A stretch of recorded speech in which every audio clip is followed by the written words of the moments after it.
Yo, what's up guys? Welcome back to a new YouTube video. Today I'm going to be posting it on my second channel. My first channel, if you don't know, is NotWindex. I'd recommend go subscribing to that. I play Minecraft and do some other video games on that channel. So I wanted to make this second channel like a tutorial type video channel, so that it's kind of a bit organized and so you can like expect what content is going to be in which channel. I felt like that made sense, and then obviously I'd make a second channel eventually, so I thought I'd just make it now. Why not? But yeah, so this will just be for tutorials and stuff like that, so I don't have to worry about my first channel. But yeah, so today I'm going to be showing you guys how to install Filezilla. It's pretty much straightforward. It shouldn't be too difficult as long as you follow what I do.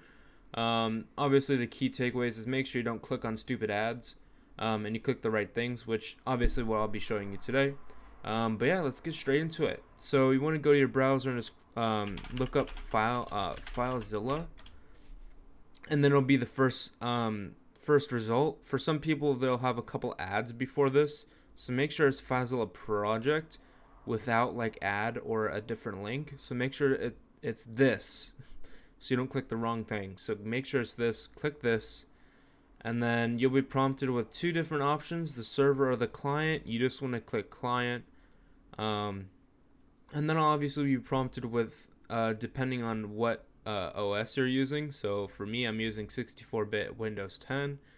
If you're using Ubuntu, you might want to use sudo or snap. I don't recall necessarily what I used when I was on Ubuntu, but I believe I used one of those. But yeah, if you're on Windows 10, you'll most likely be automatically prompted, but if you aren't, it'll be down here. But yeah, so you want to just click download Filezilla client, and then don't worry about these two selects, or don't worry about these two sections. You just click download on the first one. This is Filezilla, and then just click download. I already have it, but I'm going to save it again. Let it download. Make sure you don't click anything else except for this. Just click it once. Click yes, you want to allow it, and then obviously you want to click agree, so you can agree to the agreement, and then let it load. I'd recommend just keeping for all users. It doesn't really necessarily matter unless you have like a specific reason why, but I would just click all users. It doesn't really necessarily matter. And then you just click next, next, next, next, and let it load. This should be pretty fast, and yeah, so we're already prompted. Start Filezilla now.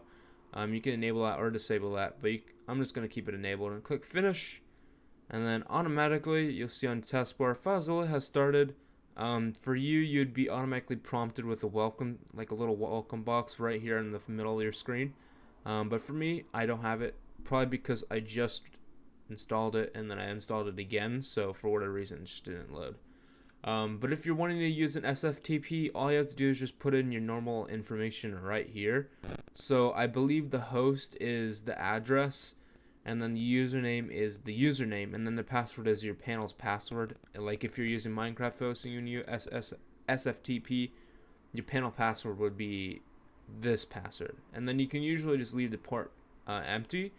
But if you're using SFTP, you'll be 2202 most likely, or 21 for FTP.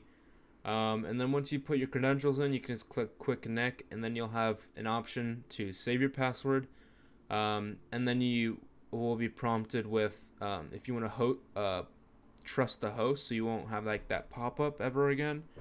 And obviously you can set up like applications or other sites, which basically are what you put here you can make into a site, so you just have to click a button and it instantly joins. But yeah, so I believe that's really helpful. And yeah, that actually concludes the end of this video. I hope you guys enjoyed. Make sure to like the video and subscribe to my first channel. And yeah, so see you in the next video.